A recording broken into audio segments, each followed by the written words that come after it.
Well, there was some interesting stats out last week, but for some reason, the media didn't want to know about it, even though we told them, and they definitely didn't want to report it. But we'll tell you. Guess what? Cannabis use has fallen since the referendum debate ended. Yep, dope smoking is on the decrease. Let's check it out.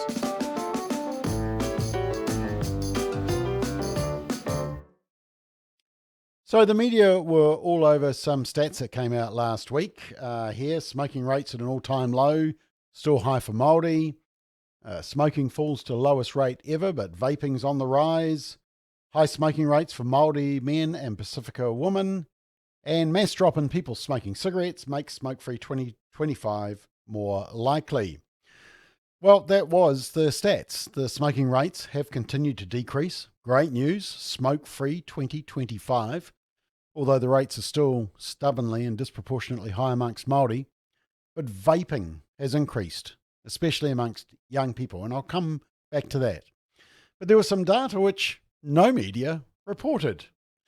Now, according to the latest New Zealand Health Survey results, these same results, past year and weekly use of cannabis continues to fall since the public debate on legalisation. Now, as expected, there was a notable increase in usage. As you can see there, 2018 to 19, it went right up to a peak as the cannabis legalisation debate was launched and was full steam ahead. But since the successful no vote in the 2020 referendum, past year usage, and when we say past year, that can mean as little as one joint in the year up to regular use, that has peaked and it's actually started to decline from a high of 15.5%. It's dropped in the last year down to 14.7%. So this is a welcome trend to be celebrated despite the continued push to normalise drug use by drug advocates. And in fact, weekly usage, regular usage, has also dropped to a very small proportion of 4.3%, despite the claims by groups like the Pro-Drug Drug Foundation and the Green Party that everyone is doing it. Well, actually, most aren't, and that is awesome. What is of concern, though, is the disproportionate use by Māori. You can see there in the top circle, almost 2 times more likely than non-Māori, and those in the lower income bracket, more likely as well. So when you hear that Māori are being caught for using drugs, here's an important thing to remember. They're twice as likely to be using them. It's not the apprehension that's the issue, it's the high usage in the group. Now, the good news is that usage plummets with age and maturity, hopefully. Now, also in the New Zealand Health Survey results, daily smoking rates have hit an all-time low. 9.2% who have smoked any time in the past 12 months.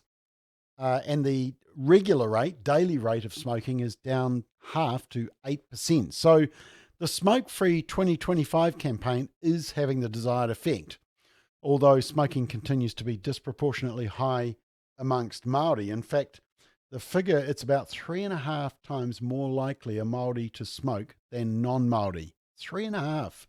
And lower income groups, 4.3 times more likely based on deprivation, even though they're least likely to be able to afford those expensive cigarettes. Now, in the vaping area, vaping rates have risen significantly. 27%. I mean, that is double cannabis use. And if you look at the daily rate, 8.3% of Kiwis are vaping daily, up from just 1% back in 2016. Now, it's ironic that this piece of Parliament is currently going through as a bill, the smoke-free generation. And Parliament wants to decrease the number of retail outlets able to sell tobacco. They want to drastically reduce the level of nicotine in cigarettes to non-addictive levels. And they're going to ban anyone born from 2009 from ever buying them. Good. Yet at the same time, there has been, and continues to be, a major push by drug advocates to legalise, normalise, and increase access to cannabis. Now, I'll tell you what, if we had legalised cannabis in the referendum, big marijuana would have immediately targeted vaping with their products, as they have done so successfully and with great harm overseas, especially for young people. Now, in July, the 2009, the UN Office of Drugs and Crime released its 2022 World Drug Report, and it showed the following. Cannabis legalization in parts of the world appear to have accelerated daily use and related health impacts. Cannabis legalization in North America especially appears to have increased daily cannabis use, especially potent cannabis products, and particularly amongst young adults. And associated increases in people with psychiatric disorders, suicides, and hospitalizations have also been reported. I mean, I don't think anybody would be surprised by what's in that report. I think rather ironically also, given that the Greens are so keen on legalising dope, increased cannabis use also creates negative outcomes for the environment. Key findings include that the carbon footprint of indoor cannabis is between 16 and 100 times more than outdoor cannabis on average. So it's actually not that environmentally friendly. Other environmental impacts include substantial deforestation.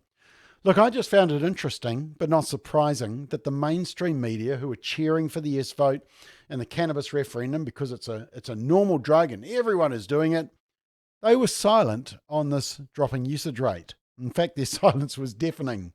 I'm sure if there had been a big explosion in numbers that you would have heard about it. You know, tell your young ones, no, actually very few people are doing it. Stay off drugs. It's called dope for a reason. Smoke-free, drug-free. They're all worth it.